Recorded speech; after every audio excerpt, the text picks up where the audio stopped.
Hey everyone, welcome back to offhausbrewery. Today I'm making a German Pilsner and I'm going to do a decoction mash. So right now I'm currently mashed in on at 122 degrees Fahrenheit or 50 degrees Celsius. This is the protein rest portion of the mash. A little bit later in the video I'll get into some of the reasons why you would do a decoction mash. So right now there's really not much to see because I'm sitting here for another 30 something minutes and we'll check back soon. So you kind of got to ask yourself as a home brewer, why would I want to make my life more complicated than it is? Personally, I like to streamline all of this kind of stuff, but today we're not going to. So why would you do a decoction mash? Traditionally, before we had the malt that we have today, the grain wasn't nearly as modified, so it was more difficult to pull the sugar out of the grain. Okay, right now we've kind of genetically modified the grain, so not that that's scary or anything like that, but so the starches will more readily convert into sugar, so we have that ability now. So is this step necessary? No, it's really not necessary. Even on something like a German Pilsner, when I do the actual decoction and doing the boiling of the mash, I'm not going to do it for that long. But what it does is it's kind of like like when you sear like meat, right? You get a Maillard reaction. So that's going to happen with the grain. So it's going to have kind of a similar effect. So you're going to get some complexity of malt. Yes, it will activate at different times. So we're going to go at 122, and then the single decoction is going to be at 154. So I have kind of various rests along the way. Actually, I'm going to have to do 2 decoctions. Because this is not direct fire. So I have a cooler, it's an infusion mash, so I'm going to pull out a portion of the grain, give or take 1 quart per pound of grain. So I have 9 1/4 pounds, so I'm going to pull out close to 9 quarts of really thick mash. Where did it go? I'm going to do it with this strainer. Because you want to pull out the thick part of the mash. So basically you want to leave any of the wort or the liquid behind. I have a pot on my stove. I'm going to boil through there, and we'll get some footage of that when it happens. Same thing when I'm doing this. And like I said, it's not necessary to do this, but this is a traditional method of making a beer like this. Being a German Pils, it's going to be really light in color, so I don't want to cook it for a long time, or actually, do the decoction part of the boil for a long time, because I don't want to change that color a lot. If you're doing something like a doppelbock, for instance, that's definitely a traditional method, especially when you're talking something that's higher ABV. Back, I don't know, whatever, 100 years plus ago, you really needed to do that in order to coax out the amount of sugar that you wouldn't be able to get, especially on something like a doppelbock, just because it is a higher ABV.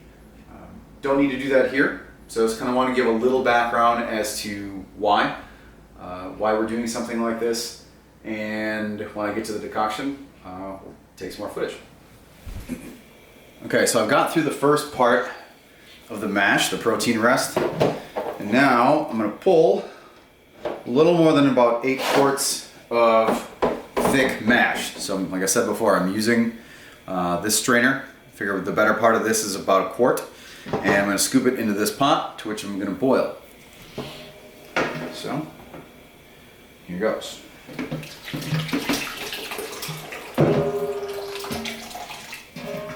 One.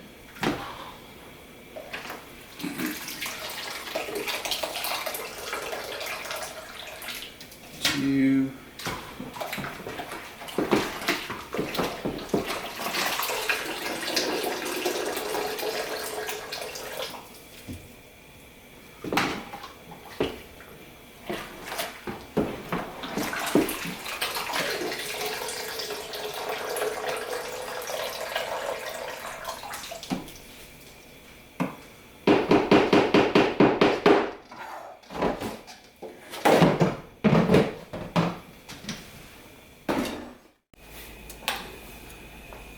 So I've got it on the pot, or on the stove.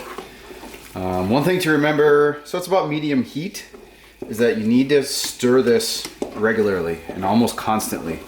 There is a concern of, you know, scorching on the bottom. I mean, now it is direct fired. One thing I don't want to do is scorch and burn any of these grains.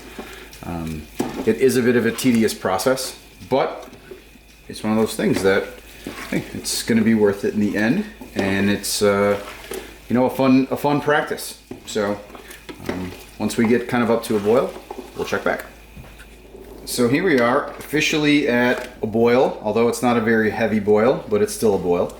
I do have a timer started. I'm going to boil this for 15 minutes because I don't want a lot of caramelization on the grain. You know, I just want to have a little bit and build a little complexity to it. And really, there's not much else to see, so we'll check back once we're reintroducing this back into the mash.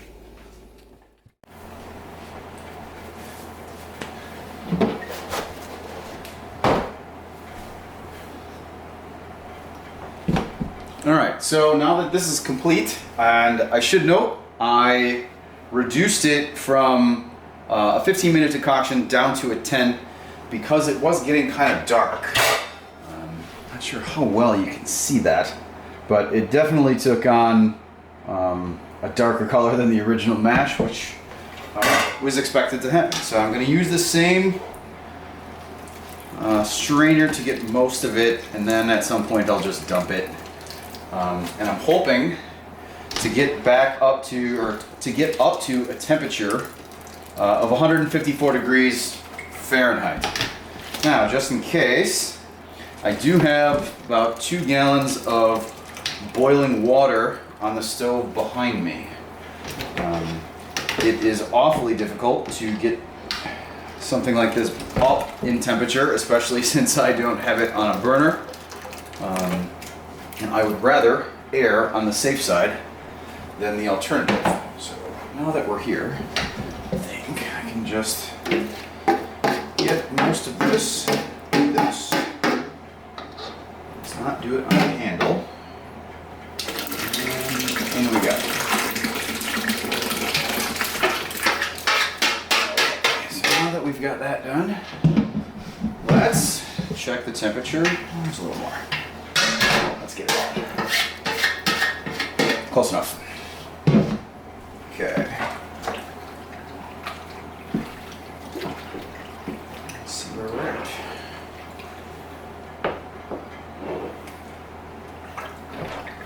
So, you probably can't see this, but I'm right around 145, so yeah, we're a little bit short, so it's a good thing that I have this boiling water. So I'm going to grab it off the stove and introduce some of it into the mash.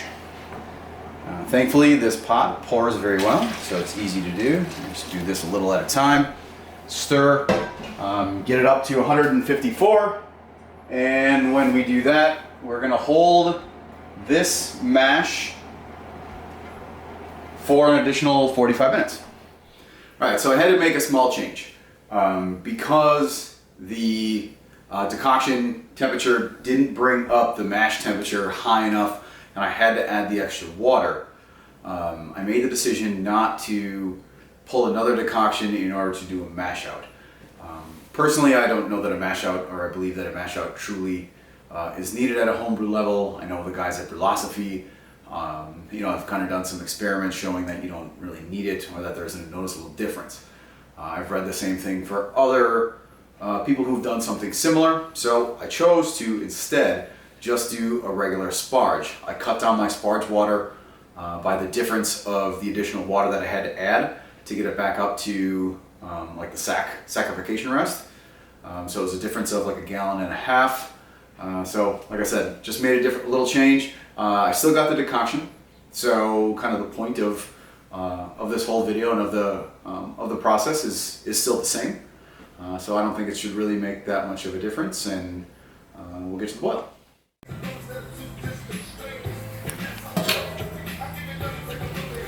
So, like I said, I had to make a little modification to the to the original plan, but I got down to 7.5 gallons, a little more than 7.5 gallons going into the boil for a 70-minute boil. So this should be about perfect. About halfway through the boil right now. And pretty soon we'll be into the fermenter with a whole bunch of lager yeast, and we'll see you then. So after sitting this in my fermentation chamber for about 12 hours, and then I pitched yeast after it cooled down to 48. As you can see, we have good, healthy fermentation. And it's going to sit here for probably about another 2 weeks or so until it's done, and then I go to lager it. From that point, it's pretty simple. You know, just throw it in a keg. I throw it in my kegerator, and 4 to 6 weeks later, we'll have beautiful German Pilsner. So, quick recap about Decoction. I use Beersmith as my brewing software, and it looks like the numbers were a little bit off, hence why I had to have the boiling water, just because I was a little bit off. So, good reminder, have boiling water on hand. I'm going to make adjustments for the next time that I do this. So, also, do you need to do decoction mashing? Of course not. Does it add a layer of complexity? Yeah, that seems to be the conventional wisdom. Plus, it's kind of a lot of fun. I mean, I enjoy doing it. I'm going to do it again. I plan on making a fest beer in about another month or so, so it'll be ready for September. And I hope you enjoyed the video. If you have any questions, please leave them below. I'll leave the email address also. If you liked it, like the page, subscribe, hit the little bell thing, so whenever I post these, you'll know about it, and share with your friends. Until next time, happy brewing, and I'll catch you later.